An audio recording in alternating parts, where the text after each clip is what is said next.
여호와의 사자가 하늘에서부터 두 번째 아브라함을 불러 이르시되 여호와께서 이르시기를 내가 나를 가리켜 맹세하노니 네가 이같이 행하여 네 아들 내 독자라도 아끼지 아니하였은즉 내가 네게 큰 복을 주고 네 씨가 크게 번성하여 하늘의 별과 같고 바닷가의 모래와 같게 하리니 네 씨가 그 대적의 성문을 차지하리라. 또 네 씨로 말미암아 천하 만민이 복을 받으리니 이는 네가 나의 말을 준행하였음이니라 하셨다 하니라. 이에 아브라함이 그의 종들에게로 돌아가서 함께 떠나 브엘세바에 이르러 거기 거주하였더라.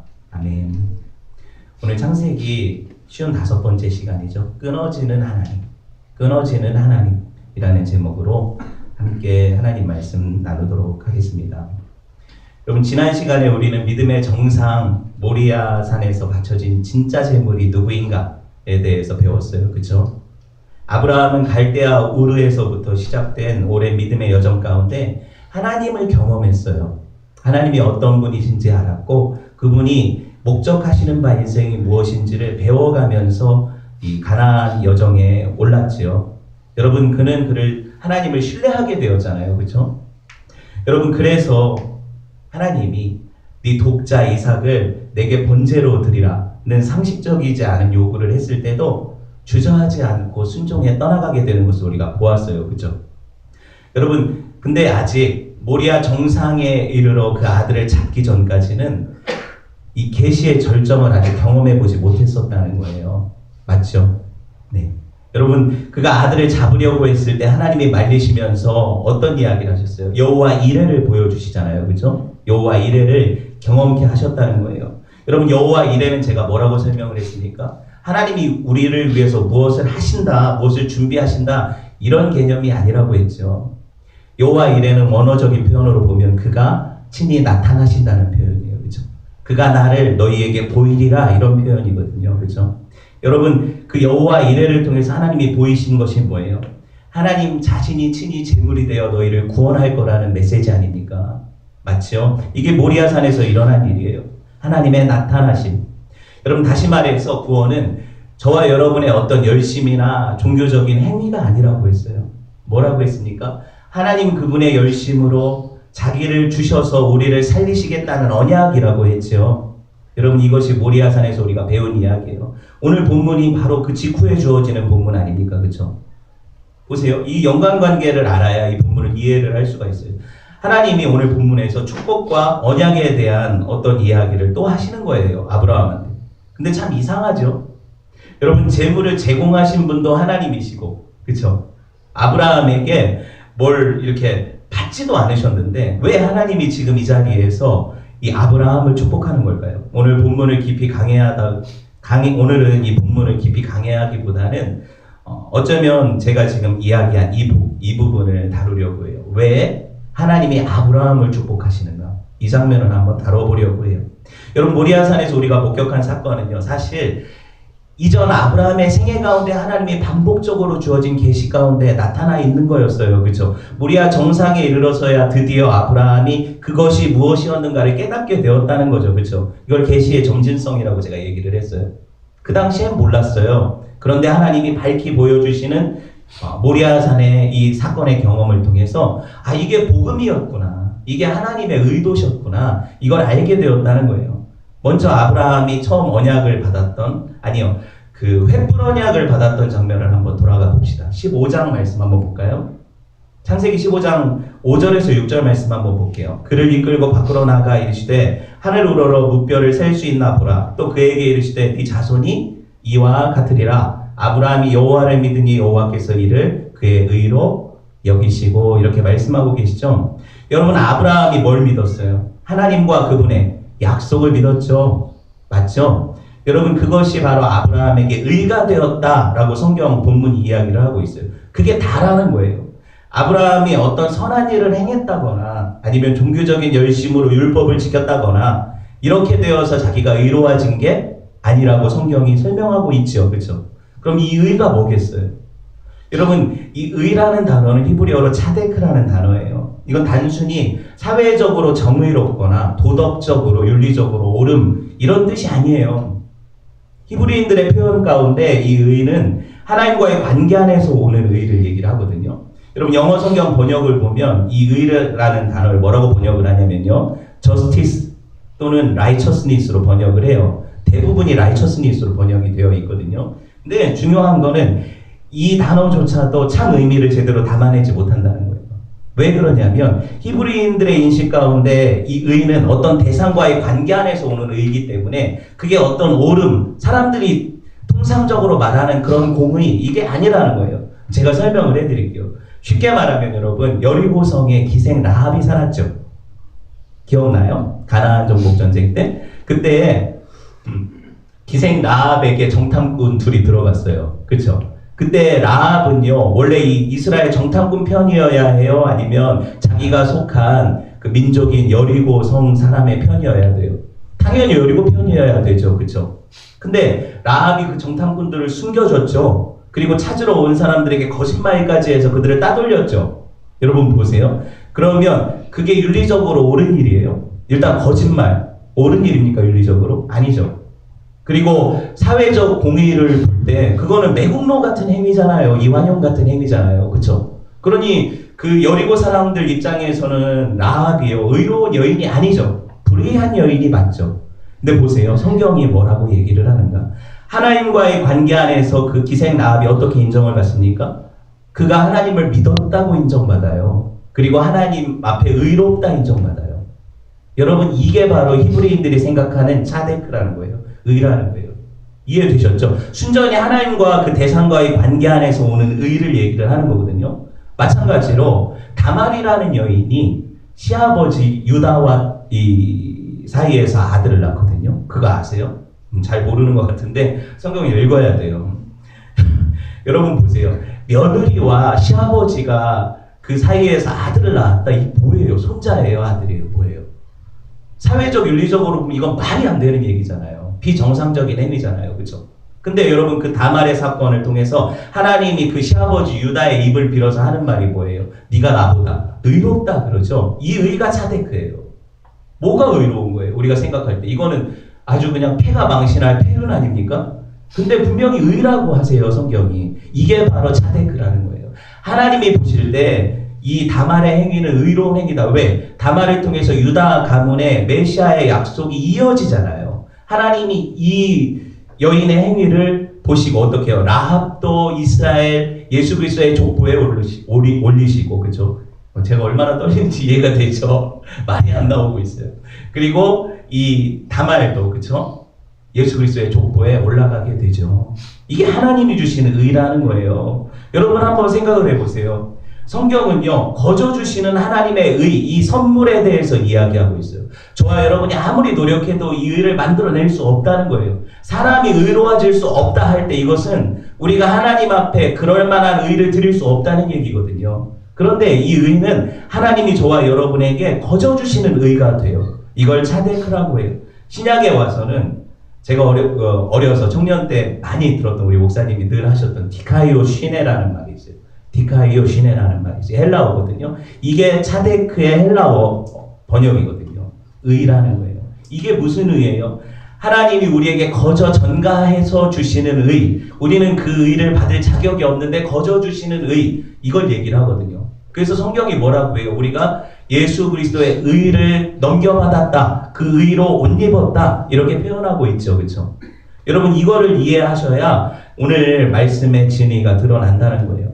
저와 여러분이 지금 누구로부터 의를 전가받았습니까? 네, 예수님으로부터 의를 전가받았어요. 그런데 지금 누가 하나님으로부터 의를 전가받고 있어요? 아브라함이 저와 여러분과 마찬가지로 그 의를 전가받고 있다는 거예요. 이 사람은 구약시대 인물이죠. 예수님 오시기 전 인물이라는 얘기를 하는 거예요. 그렇죠? 그런데도 불구하고 이 의로 값없이 주어지는 것을 전가받고 있다는 거예요. 놀라운 것은요. 하나님이 그 사람의 됨됨이 어떤 그 사람의 종교적인 열성, 윤리적인 그 고결한 삶 이런 것들을 보시는 게 아니라는 거예요. 거저 하나님 주시는 의의 옷을 입혀주신다는 거죠. 그래서 하나님은 예수 그리스도의 옷만 보시고 성도들을 받아주시는 거예요. 이게 복음이라는 거죠. 복음서에 보면 어떤 부자 주인이 혼인잔치를 열어요. 자기 아들을 결혼시키는 거예요. 이 장면에서 아주 도드라지게 표현되어지는 게 뭐냐면 수많은 사람들에게 이 초청받은 사람들이 많았어요. 그래가지고 청첩장을 가지고 종들을 보내서 불렀더니 나는 장가도 가야 되고 나는 이 밭일도 해야 되고 할 일이 많아서 못 가겠다 그러죠. 거절을 하니까 주인이 그것을 듣고 나서 뭐라고 해요? 야, 시장이나 길거리 아무 데나 가서 사람들의 강권해서 이 혼인잔치를 채워라 그래요. 그러니까 종들이 그 명령을 받고 아무나 불러다가 그 혼인 예식 피로연에 불러온 거예요. 그런데 이스라엘의 고대 혼인잔치에는 혼주가 나누어주는 예복이 있었어요. 그 피로연에 들어가려면. 그걸 입고 들어간 사람들만 쉽게 말하면 뷔페 식권 이렇게 받고 들어간 사람들만 인정되는 거예요. 어떤 얘기가 나와요 거기서? 사람들이 그 예복을 입고 밥을 먹고 있는데 주인이 확 둘러보니까 한 사람만 그 의복을 입지 않고 그 예복을 입지 않고 밥을 먹고 있었거든요. 그러니까 뭐라고 해요? 저 사람을 내쫓으라고 얘기를 하세요. 여러분 이상한 이야기 아니에요? 자기 불러놓고 왜 내쫓습니까? 근데 왜 이 사람이 내쫓겼나요? 다른 사람들은 다 주인이 준 예복을 입고 그 피로연에 참석했지만 이 사람은 그 예복을 입지 않았다는 거예요. 단지 그거 하나 차이라는 거예요. 여러분 거기 피로연에 불려들여졌던 사람들은 주인도 모르고 종들도 모르는 사람들이었어요. 그들이 얼마나 도덕적으로 살았는지, 그들이 얼마나 종교적으로 열심히 있는 사람들이었는지, 얼마나 세상적으로 잘 나가는 사람들이었는지 이런 건 아무 관심이 없어요. 다만 뭐예요? 주인이 준 혼주인 그 아버지가 그 아들을 위해서 마련한 그 옷을 입은 사람들이었냐 아니었냐 하자는 거예요. 이 차이잖아요. 그렇죠? 여러분 보세요. 예복에 있고 없음이 그 사람이 자격 있고 없음의 기준이 되죠. 청함받은 사람은 많은데 택함받은 사람은 없다 할 때 그 의복을 얘기를 하는 거거든요. 여러분 다시 말해서 제가 아브라함이 의롭다함을 받았다는 것, 오늘 6절 보세요. 15장 6절. 뭐예요? 아브라함이 여호와를 믿으니 여호와께서 이를 그의 의로 여기시고 이러죠. 여기서 보시면 하나님의 이 언약, 누구를 믿은 거예요? 예수 그리스도 그 씨, 그 후손에 대한 약속. 우리가 계속 공부해 왔잖아요. 그렇죠? 그 째라, 그 씨를 믿은 거예요. 그 후손, 씨라고 번역된 단어가 제가 복수가 아니라고 했죠. 히브리어는 원래 복수라는 개념이 없고 쌍수라는 게 있어요. 그런데 쌍수도 아니고 이거는 단수로 표현이 되어 있어요. 그러면 씨앗이 여러 개가 아니라 뭐예요? 한 씨죠. 한 후손을 얘기를 해요. 성경이 계속해서 이 이야기를 하고 있다는 거예요. 아브라함이 모리아산에서 이삭이라는 네 허리에서 나온 자라야 네 씨라 할 거라는 그 이삭을 하나님이 받으실 거라고 생각하고 드렸는데 하나님은 그 이삭을 안 받으시고 어떻게 해요? 그 씨의 모형이 아니라 실제의 또 다른 모형인 양을 준비하셔서 받으신다는 거죠. 여러분 이걸 우리가 공부를 했잖아요. 그래서 예수님이 뭐라고 나중에 신약에서 얘기를 해요. 아브라함이 나를 이미 봤다 그러잖아요. 나의 볼 때를 즐거워하다가 보고 기뻐했다. 그러니까 사람들이 너는 50도 안 됐는데 네가 우리 조상 아브라함 2000년 전 사람을 봤냐? 예수님한테 물어보죠. 예수님이 뭐라고 해요? 아브라함이 나기 전에 내가 이미 있느니라 그러죠. 여기서 에고 에이미 하고 나중에 내가 있느니라 I am who I am 한 다음에 하는 말이 뭐냐면 내가 있었다 할 때 이 단어가 하나님이 자기를 나타내시는 이래라는 거예요. 여호와라는 단어예요. 여러분 무슨 말을 하는 겁니까? 아브라함이 누구를 본 거예요? 이미 약속의 씨앗을 본 거예요. 누구? 예수 그리스도를 모리아 정상에서 만난 거라는 거예요. 그를 통해서 아브라함이 믿음의 조상이 된 거죠. 그러니까 구약이나 신약이나 동일하게 구원은 뭘로 받는 거예요?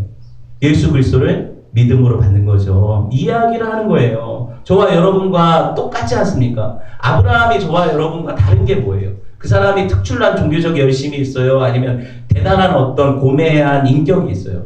그런 거 아니잖아요. 그죠? 뭐예요? 오직 예수 그리스도 그 약속, 그 언약을 붙잡는 믿음을 가졌다는 거죠. 그게 저와 여러분과 같은 거 아닙니까? 제가 그 이야기를 모리아산 사건 이후에 좀 더 강화시켜서 얘기하려고 해요. 그는 거저주시는 그리스도로 옷 입었다는 얘기죠. 이 얘기하려는 거예요. 여러분 보세요. 하나님이 횃불 언약을 이행을 하실 때 동물을 잘라놓고, 그쵸? 아브라함이 잘라놨을 때 아브라함과 손 붙잡고 지나가십니까? 그렇지 않죠. 하나님이 홀로 횃불을 통해서 그 쪼개진 고기 사이를 지나가시잖아요. 이걸 언약이라고 했죠. 그렇죠?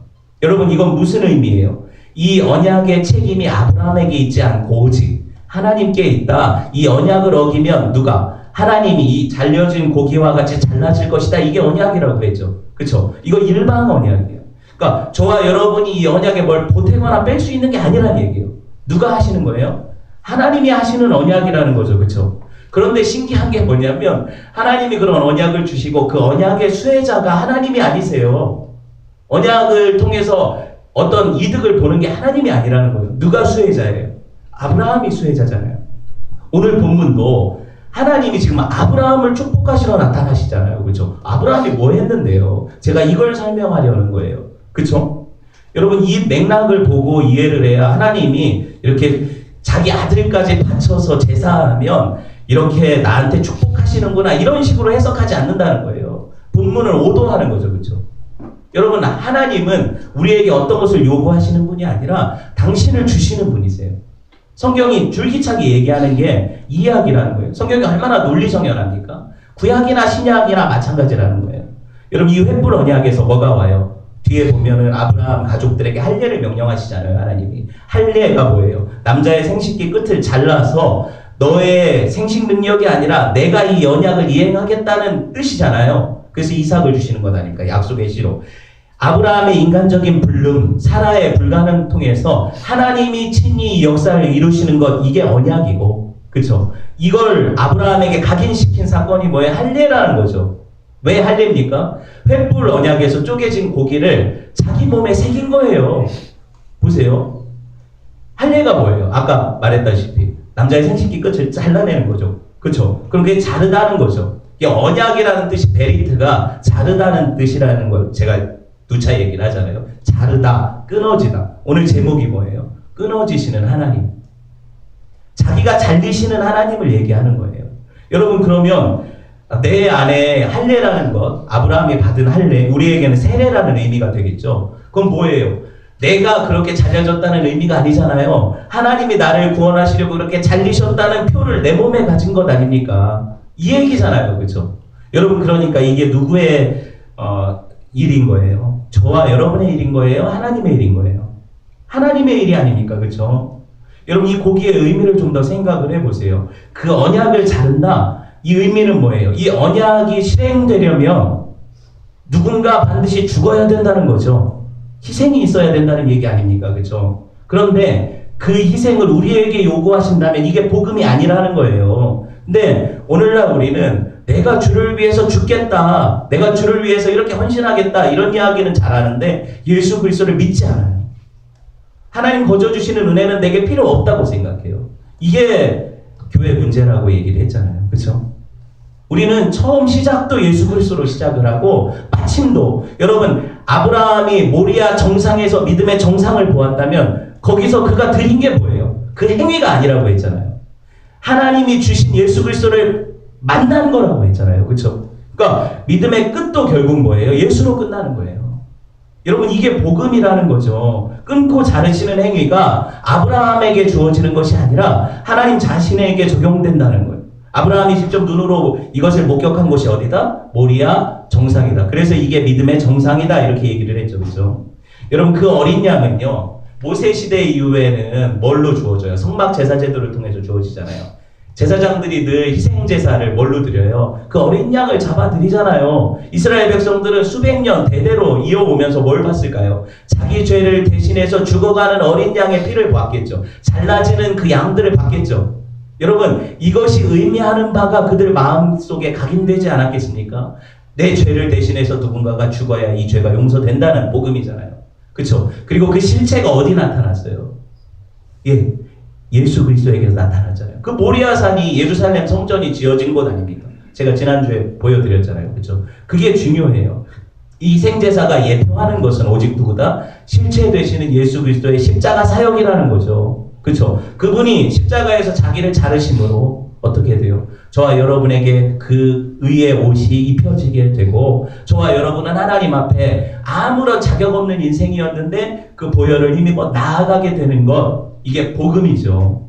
여러분 제사제도뿐만 아니라 선지자의 모든 예언들이 다 예수님을 향해 있다고 제가 설명을 드렸죠. 이사야서 한번 볼까요? 이 베리트, 자르다, 끊어지다라는 단어에 집중해서 봅시다. 이사야서 고난받는 종에 대한 말씀 가운데 몇 구절을 제가 읽어드릴게요. 53장 6절에서 8절 봅시다. 우리는 다 양 같아서 그릇 행하여 각기 제 길로 갔거늘 여호와께서는 우리 모두의 죄악을 그에게 담당시키셨도다. 그가 곤욕을 당하여 괴로울 때에도 그의 입을 열지 아니하였으며 마치 도주장으로 끌려가는 어린 양과 털 깎는 자 앞에서 잠잠한 양같이 그의 입을 열지 아니하였도다. 그는 곤욕과 신문을 당하고 끌려갔으나 그 세대 중에 누가 생각하기를 그가 살아있는 자들의 땅에서 끊어짐은 마땅히 형벌받을 내 백성의 허물 때문이라 하였으리요. 몰랐다는 거예요. 그렇죠? 그런데 그 실체가 나타났을 때 알았다는 거예요. 누구예요? 그 양은 우리가 아니라 하나님이 준비하신 어린 양 예수 그리스도를 얘기한다는 거잖아요. 그렇죠? 여기 보세요. 그가 살아있는 자들의 땅에서 끊어짐이라고 표현되어 있죠. 이게 데이트예요. 언약이에요. 그 언약이 끊어짐을 통해서, 끊어짐이 뭐예요? 살아있는 땅에서 끊어지는 건 뭐예요? 죽는 거잖아요. 그렇죠? 이 죽음이라는 희생을 통해서 우리에게 전가된다는 거예요. 그렇죠? 여러분, 우리는 각기 제 길로 간 양들이에요. 지금도 마찬가지 아닙니까? 우리가 예수 믿는다고 하면서 주의 뜻을 따라 얼마나 살아요? 각기 제 길로 갔거늘 하나님은 여전히 그 어린 양의 희생을 통해서 우리를 부르시잖아요. 그 지성소로 그 새롭고 산 길로 우리를 들어가게 하시잖아요. 그렇죠? 이게 복음의 이야기라는 거예요. 다니엘서 9장 26절 볼까요? 보세요. 62 이래 후에 기름 부음 받은 자가 어떻게 된다? 끊어져 없어질 것이며. 보셨어요? 이 예언들이 향하고 있는 바가 뭐예요? 이 언약, 자르다라는 거예요. 누구? 예수 그리스도가 잘라진다는 거예요. 살아있는 땅에서 잘라진다. 끊어져 없어진다. 여러분, 이분이 누구세요? 예수님이세요. 하나님의 어린 양 예수님이세요. 여러분, 다시 말해서 아까 이 할례에 대한 이야기, 육체의 죽음을 상징하는 쪼갠 고기 언약, 또 할례, 이거 누가 친히 받으신 거라고요? 예수님이 받으신 거라는 거예요. 여러분, 구약과 신약이 일관되게 이야기를 하고 있어요. 십자가상에서 자기 몸을 찢으실 때 어떻게 해요? 지성소와 성소를 가르던 휘장이 위에서부터 아래로 찢기잖아요. 그렇죠? 그래서 대제사장만 1년에 한 차례 들어갔던 그 지성소에 이제 저와 여러분이 아무 자격 없는 인생들이 그 십자가를 밟고 어떻게 해요? 그 찢긴 휘장의 문으로 들어가서 하나님 존전에 나가는 거잖아요. 이게 예배고, 그죠? 저 여러분이 하나님을 섬기는 거예요. 성경이 얼마나 일관됩니까? 구원은 오직 누구를 통해서 온다? 예수 그리스도를 통해서 온다. 여러분, 그 은혜로 구원받은 표가 저와 여러분이 받은 할례와 세례죠. 구약은 할례, 저와 여러분 신약은 세례. 그렇죠? 여러분, 이거를 잊지를 마세요. 그 몸의 표를 가진 사람들, 그건 내 표가 아니에요. 하나님이 인치신 표죠. 그걸 기억해야 돼요.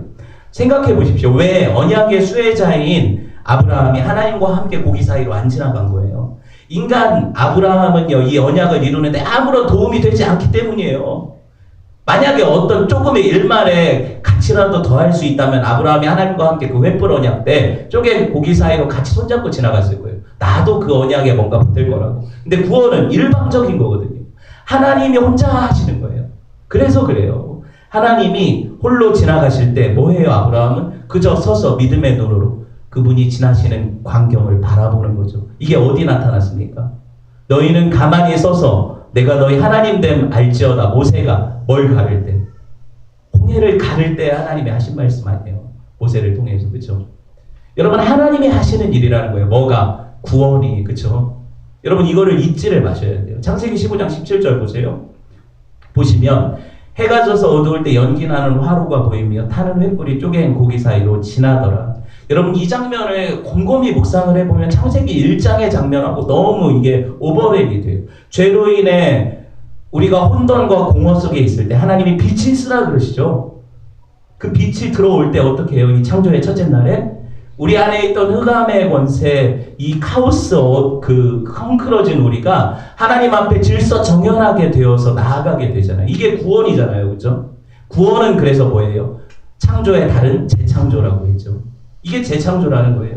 여러분, 참빛, 예수님이 빛으로 이 땅에 오실 때 그 빛을 받아들인 사람들은 어떻게 돼요? 그 빛의 자녀가 되고, 이게 구원이라고 얘기하는 거예요, 성경이. 새로운 피조물이 되는 거죠. 여러분, 이와 같이 구원은요, 반드시 누군가의 희생을 통해서 우리에게 주어진다는 사실이에요. 저와 여러분이 아니라 누구? 하나님 자신. 그렇죠? 예수님은 하나님의 아들이시잖아요. 그 약속의 씨의 희생을 통해서 저와 여러분에게 거저 주어지는 그것이 바로 구원이고 그게 은혜라는 거예요. 오직 믿음을 통해서 오는 것인데 여러분 에베소서의 표현에 의하면 이 믿음 또한 하나님의 뭐예요? 선물이라고 하잖아요. 너희가 그 은혜로 인하여 구원을 받은 것인데 이 은혜보다 하나님의 선물이다 그러죠. 그러니까 우리 안에서 만들어낸 믿음 아니라 하나님께서 심어주신 그 씨앗, 말씀의 씨앗을 싹 틔우게 하는 하나님 자신이 주신 믿음이라는 거예요. 처음부터 우리 것이라고 주장할 게 있어요? 없어요? 지금 이 말씀들을 들어보니까 하나도 없죠. 우리가 가진 게 없어요. 모든 것이 하나님이 하신 일이에요. 그럼 우린 뭐 해야 돼요? 잠잠히 하나님을 찬양하고 아무 가치 없는 인생들 가운데 그것을 허락하신 은혜에 감격하고 살아가는 거잖아요. 이게 신앙생활 아닙니까? 여러분 오늘 본문 보세요. 오늘 본문 첫 구절에 의미심장한 말이 나와요. 15절 보시면 여호와의 사자가 하늘에서부터 두 번째 아브라함을 불러. 누가 불러요? 여호와의 사자. 제가 구약에 나타난 여호와의 사자는 대부분 아니요 거의 100%예요. 누구를 가리켜요? 2위이신 성자 예수님을 가리키거든요. 여호와의 사자가 이 모리아 정상의 광경 가운데 나타나서 아브라함을 부르시는 거예요. 그럼 뭐예요? 본인이 죽을 그 죽음을 바라보시며 부르시는 것 아닙니까? 맞죠? 그렇게 생각해 볼 수 있잖아요. 하나님 자신이 자기를 주실 때 이상하게도 하나님은 아브라함에게 네가 뭘 한 것처럼 인정하시고 그를 축복하시는 장면으로 나타나신다는 거예요. 희한하지 않습니까? 여러분 성자이신 예수 그리스도께서 아브라함에게 뭐라고 하는지 16절 17절 보세요. 이르시되 여호와께서 이르시기를 내가 나를 가리켜 맹세한다. 네가 이같이 행하여 네 아들 네 독자라도 아끼지 아니하였은지. 이 아들이 뭐예요? 이 독자가 누구예요? 하나님은 지금 아브라함에게 이삭을 얘기하고 계시지만 아니잖아요. 우리가 모리아에서 봤잖아요. 그렇죠? 누구예요? 하나님이 친히 아끼지 않고 내어주신 하나님의 모노게네스 독자 이 아들을 얘기하잖아요. 예수님 그렇죠? 예수님이 자기 자신의 죽음을 바라보면서 지금 누굴 칭찬하세요? 아무것도 드린 것 없는 아브라함 이 믿음의 조상을 칭찬하고 계시잖아요. 그리고 뭐 하세요? 축복하신다잖아요. 아브라함이 그러면 예수 그리스도를 받아서 받는 복은 그 행위를 통해서 얻어내는 상급입니까? 아니면 하나님이 거저 주시는 은혜의 복입니까? 성경은 한 번도 그런 이야기를 하지 않아요. 우리가 어떤 것을 하나님으로부터 이 창출해내서 받아내는 거래로 얘기하지 않아요. 모든 것이 하나님으로부터 주어지는 은혜라고 얘기를 하죠. 이게 복음이라는 거예요. 16절 말씀 보면서 제가 얼마나 마음이 울컥했는지 몰라요. 다시 여러분 이걸 심상하게 읽지 말고 다시 보세요. 네가 이같이 행하여 네 아들 네 독자라도 아끼지 아니하였으니. 이 말을 하는 분이 누구세요 지금? 하나님이시잖아요. 그렇죠? 내가 내 아들 내 독자라도 너를 위해 아끼지 않을 거야.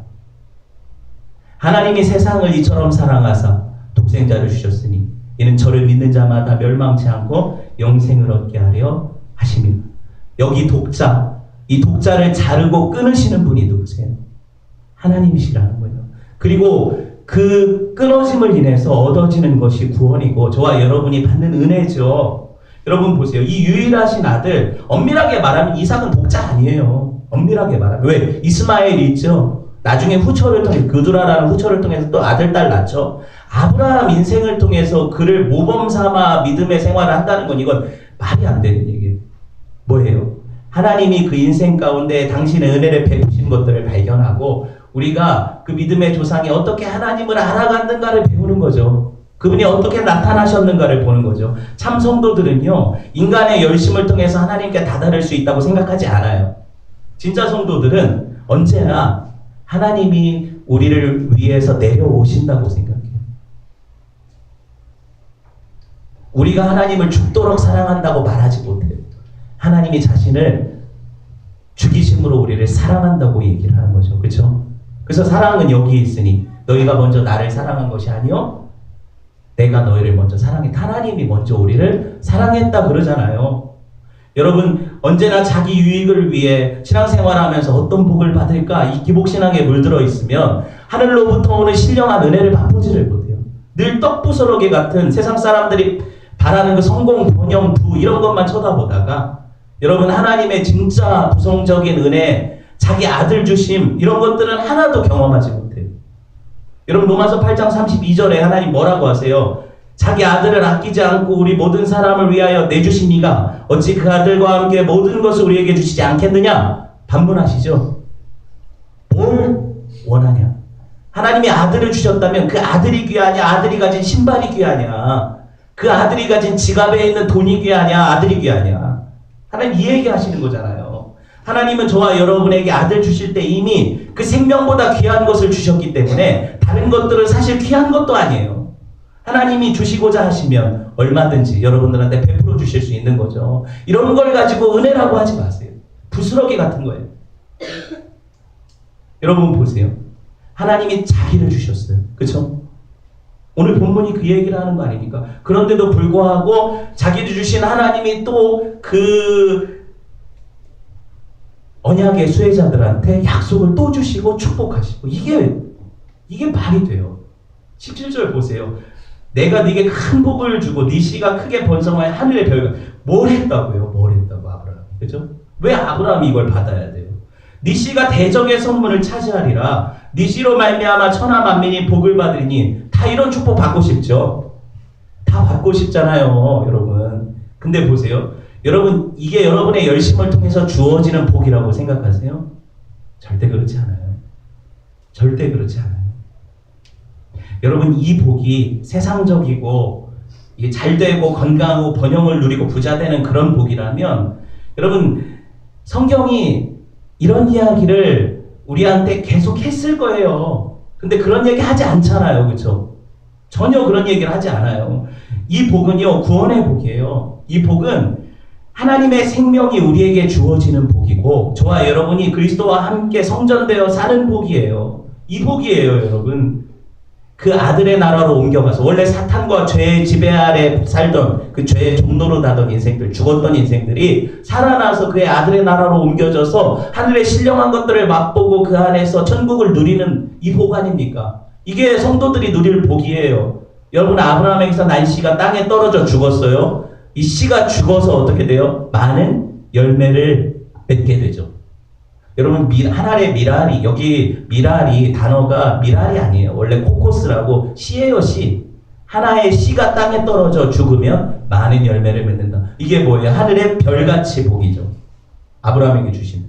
네 씨를 통해서 하늘의 별같이 하나님을 믿는 백성들이 이 복에 참여하는 사람들이 늘어나리라는 약속 아닙니까? 누구를 통해서? 예수 그리스도를 통해서. 이 언약이 얼마나 확실해요. 왜 언약이 확실합니까? 자기 자신을 자르시고 맺으신 언약이기 때문에 확실하죠. 죽음보다 강한 언약이 어디 있어요? 그렇죠? 죽음보다 강한 언약이 어디 있어요? 여러분 기억하세요. 말씀을 맺으려고 하는데 이 세상은 속히 지나갑니다. 저와 여러분이 지금 아등바등하면서 추구하는 것들, 소유하려고 하는 것들 다 아침 안개같이 사라져요. 풀의 꽃과 같이 없어져요. 그런데 여러분 보세요. 하나님의 영원한 나라가 있어요. 하나님이 주시는 그 영원한 복이 있어요. 이 바라크가 있다는 거예요. 생명력, 하나님의 은혜의 복. 여러분 세상적으로 미련해 보이고 좀 허황돼 보여도 성도들은 이 복을 추구하는 사람들이에요. 그래서 자기 전 재산을 팔아 이 보석이 숨겨진 밭을 사는 것이 천국이잖아요. 맞죠? 여러분 그러니 내가 뭐를 들여서 이 천국을 소유하겠습니까? 내가 제일 귀하다고 생각했던 이삭도 하나님이 거절하시고 자기 아들로 대지하시는데, 그렇죠? 이 복을 알아야 돼요. 성도들이 이 복을 누리려면 누구 붙잡아야 돼요? 예수님 붙잡아야 돼요. 그 축복의 통로니까. 예수 그리스도로 옷 입은 사람들만 그 아버지 앞에 설 수 있어요. 그 은혜가 저와 여러분에게 있기를 원해요. 우리를 구원하시기 위해서 친히 그 언약의 말씀이 되셔서 잘리신, 십자가에서 잘리신 그 예수 그리스도를 바라볼 때 여러분 그 죽음과 함께 죽고 그 다시 사심과 함께 살아난 성도는 오직 예수 그리스도만 자랑해요. 그런 은혜가 저와 여러분에게 있기를 주님의 이름으로 축원을 드립니다. 함께 말씀 나누었는데요. 오늘 말씀 기억하시면서 함께 기도합시다.